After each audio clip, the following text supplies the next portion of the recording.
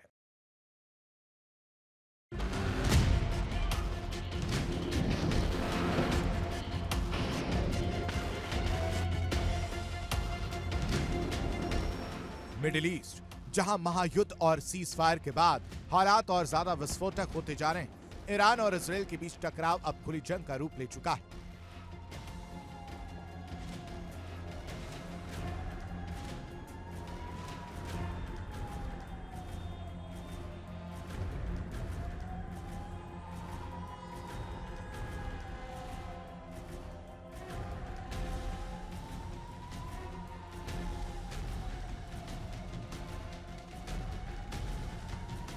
बीते युद्ध में इजराइल और अमेरिका ने मिलकर ईरान पर कई बड़े हमले किए और इसी के साथ जंग को एक नया नाम भी दे दिया गया था।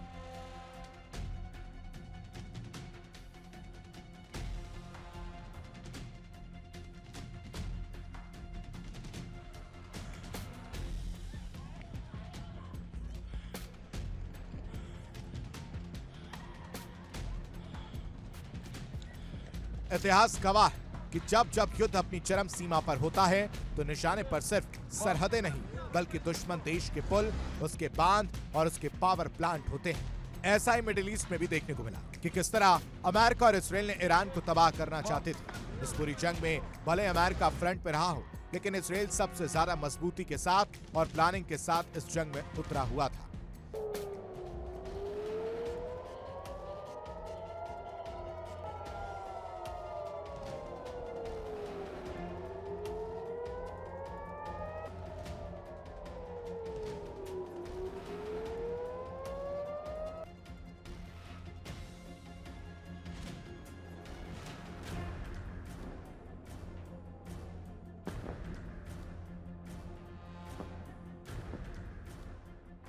सीजफायर से पहले की बात करें तो अमेरिका ने ईरान के B1 ब्रिज को जब मिट्टी में मिलाया, इसके बाद यह साफ हो गया कि अब जंग एक दूसरे देश के इंफ्रास्ट्रक्चर पर आ गई और शहर शहर तबाह करने की कोशिश की जा रही है।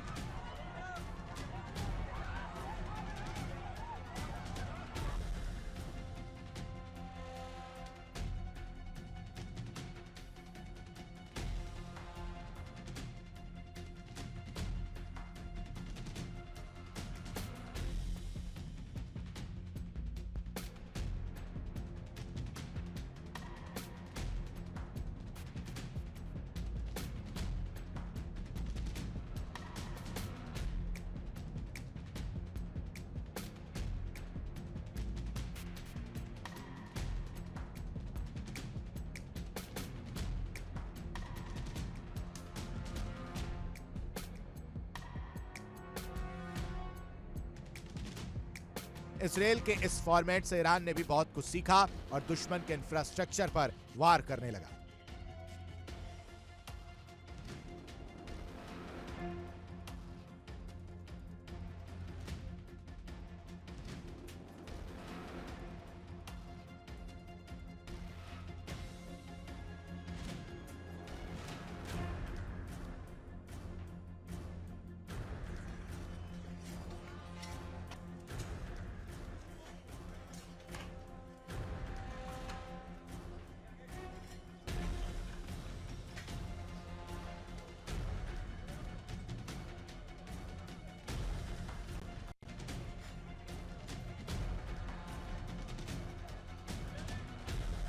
इसराइल बिना रुके ईरान पर हमले कर रहा था। इसराइल ने अपने ऑपरेशन को नाम दिया था रोअरिंग लायन, जबकि अमेरिकी रक्षा मुख्यालय पेंटागन ने अपने मिशन को कहा था एपिक फ्यूरी। इस जंग में सबसे बड़ा चेहरा सामने आ रहा है नेतन्याहू का, यानी दहाड़ भी और गुस्सा भी। संकेत साफ है, जंग अब और उग्र होने वाली है। इस पूरे घटनाक्रम के केंद्र में है बेंजामिन नेतन्याहू, एक ऐसा नेता जो हर संकट में सुर्खियों में रहता है और जिसे दुनिया किंग बीबी के नाम से भी जानती है।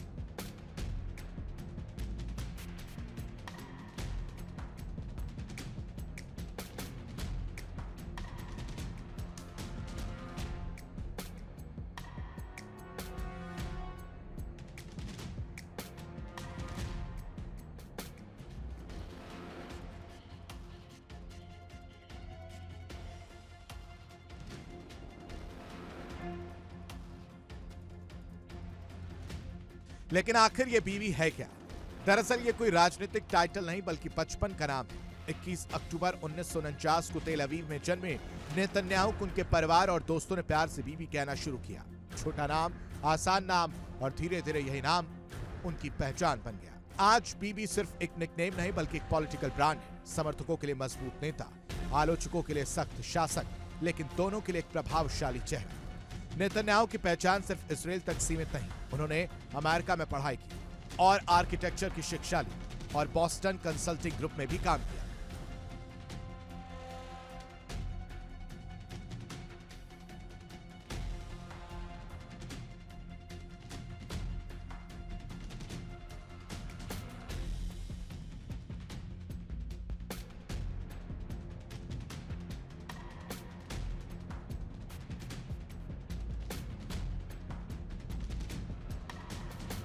साल 1996 में पहली बार सत्ता में आए, फिर 2009 से 2021 तक लगातार शासन किया और 2022 में एक बार फिर वापसी की। बार बार चुनाव जीतना उन्हें बनाता है इसराइल की राजनीति का सबसे टिकाऊ चेहरा।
कहा जाता है कि यही घटना नेतन्याहू की सोच को गहराई से प्रभावित करती है और यही वजह है कि उनकी राजनीति में सुरक्षा हमेशा सबसे ऊपर ही रही। अब एक बार फिर बीबी युद्ध के मैदान में रोरिंग लॉयन की दहाड़ और एपिक फ्यूरी का प्रहार दोनों मिलकर संकेत दे रहे हैं कि सीजफायर की शर्तों पर अगर बात नहीं बनी तो 2 हफ्तों के बाद हालात और भी ज्यादा खतरनाक हो सकते हैं।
दहाड़ता शेर, भड़कता फ्यूरी, बीबी कबार, जंग तैयार, नाम छोटा खौफ बड़ा, roaring lion versus epic fury, middle east में आग और बढ़ता तबाह।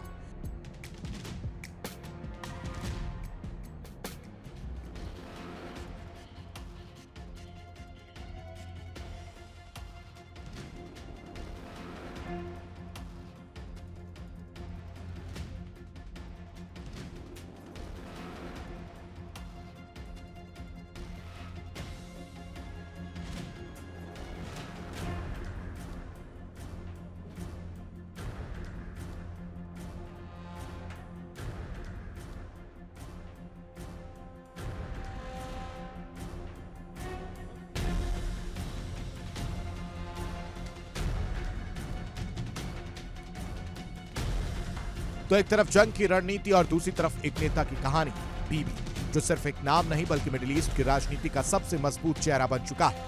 अब देखना होगा कि यह जंग किस दिशा में जाती है और बीबी का अगला कदम क्या होता है, क्योंकि नेतन्याहू बार बार अपने अधूरे लक्ष्य की बात कर रहे हैं। क्या है उनका टारगेट जिसे वो पाना चाहते हैं, ये एक बड़ा सवाल है, या फिर होर्मुज के लिए ही जंग की शुरुआत और अंत होगा।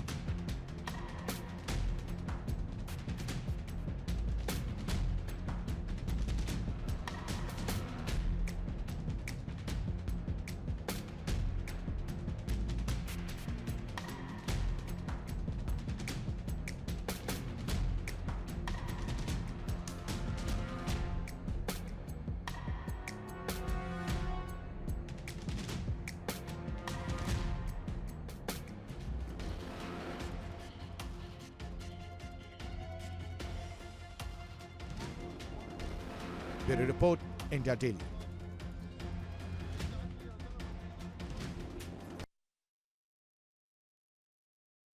दो हफ्तों का सीजफायर, लेकिन क्या सच में हालात शांत हुए हैं? ईरान और यूएस के बीच भले ही अस्थायी युद्ध विराम लागू हो गया हो, लेकिन मिडिल ईस्ट में तनाव कम होने की बजाय और जटिल होता दिख रहा है। इजराइल ने साफ कर दिया कि सीजफायर उसकी लेबनान में चल रही सैन्य कार्रवाई पर लागू नहीं होगा। हिजबुल्लाह के खिलाफ ऑपरेशन अब और तेज हो चुका है।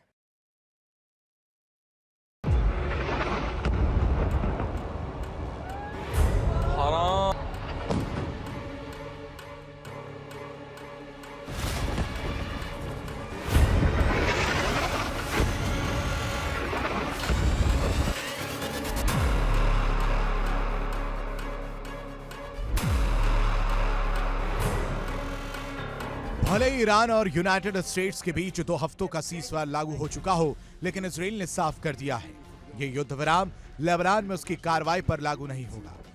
लेबनान में हिजबुल्लाह के खिलाफ इजराइल का ऑपरेशन लगातार तेज हो रहा है।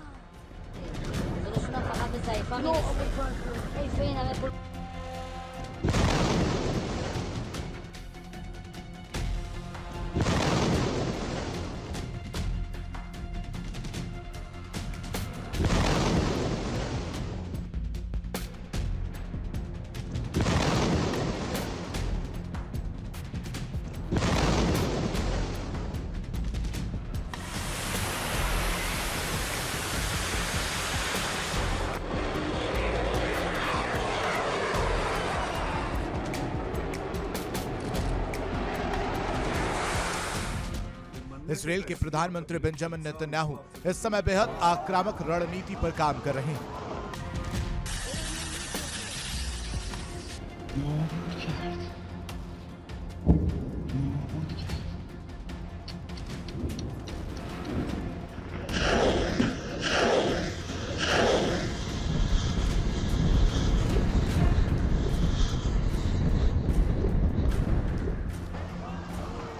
सूत्रों के मुताबिक उनका मानना है कि जब तक हिजबुल्लाह पूरी तरह खत्म नहीं होता तब तक इसराइल की सुरक्षा संभव नहीं। नेतन्याहू के लिए सिर्फ एक युद्ध नहीं बल्कि अस्तित्व की लड़ाई बन चुका है।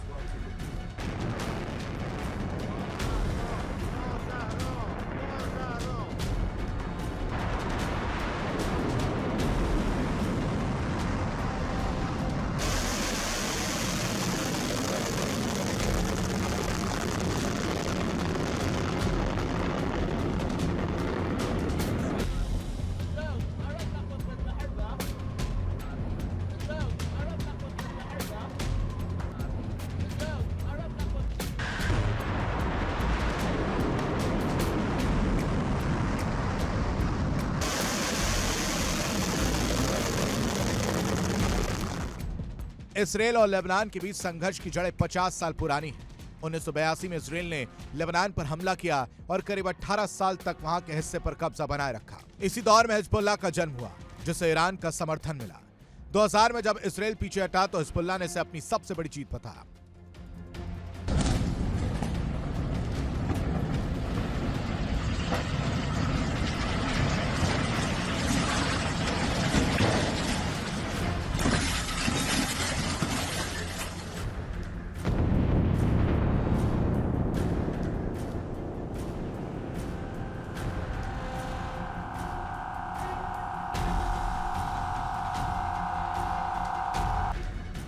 हाल ही में हालात तब और बिगड़ गए जब हिजबुल्लाह ने इसराइल पर रॉकेट दागे। इसके बाद इसराइल ने जवाबी कार्रवाई में लेबनान के कई इलाकों को निशाना बनाया।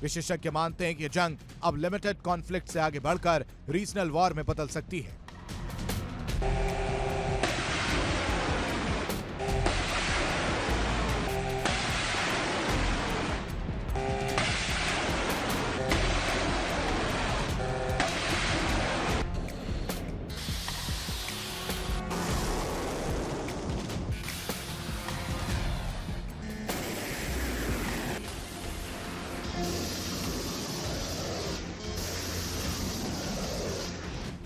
नेतन्याहू के हिजबुल्लाह पर इन दिनों हो रहे हमले में लगातार मौत के आंकड़े बढ़ रहे हैं। इसराइल ने लेबनान की राजधानी बेरूत पर अब तक का सबसे बड़ा हमला किया। इस हमले में एक ही दिन में कम से कम 250 लोगों की मौत हो गई और 11 से ज्यादा लोग घायल हुए।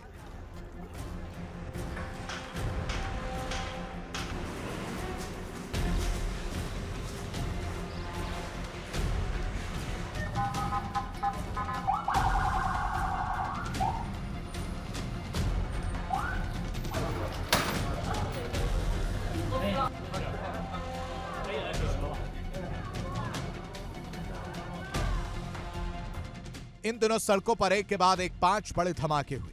आसमान में धुएं के गुबार उठे और पूरा शहर दहल उठा। इजरायली सेना ने कहा कि उसने सिर्फ 10 मिनट के भीतर 100 से ज्यादा ठिकानों पर एक साथ हमला किया। इन ठिकानों में हिजबुल्लाह के कमांड सेंटर और अन्य ठिकानों को निशाना बनाया गया।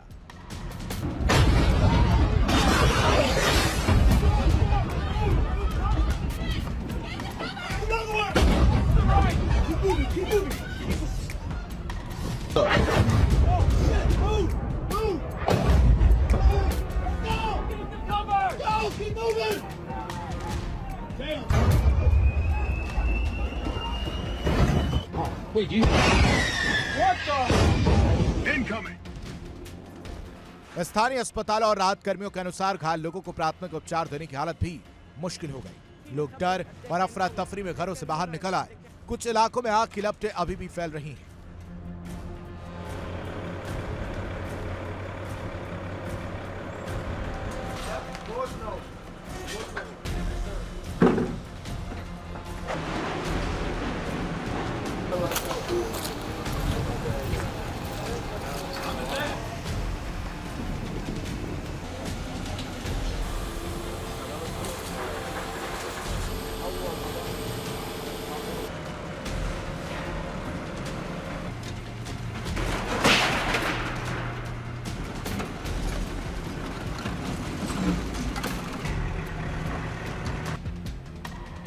लेबनानी अधिकारियों के अनुसार इस हफ्ते की शुरुआत में हुए हमलों में कम से कम 300 लोगों की मौत हो गई, जिससे क्षेत्र में और भी तनाव बढ़ गया।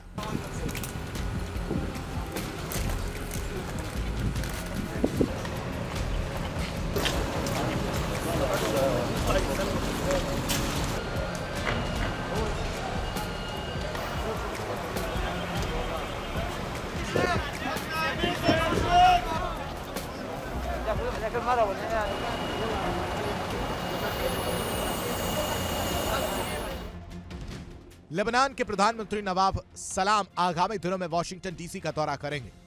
इस दौरान वो इसराइल द्वारा लेबनान के साथ सीधी वार्ता की पेशकश कर चर्चा करेंगे। ये जानकारी शुक्रवार को एक लेबनानी सरकारी सूत्र ने दी।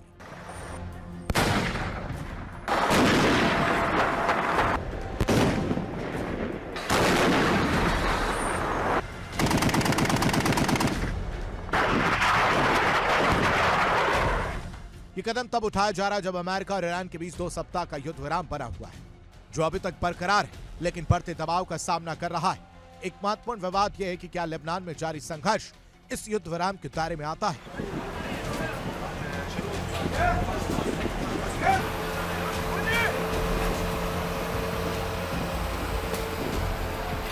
सबसे बड़ा सवाल, क्या यह संघर्ष अब पूरे मिडिल ईस्ट को अपनी चपेट में ले लेगा? अगर ईरान खुलकर सामने आता है तो हालात और गंभीर हो सकते हैं। वहीं यूनाइटेड स्टेट्स की भूमिका भी निर्णायक बनी हुई है।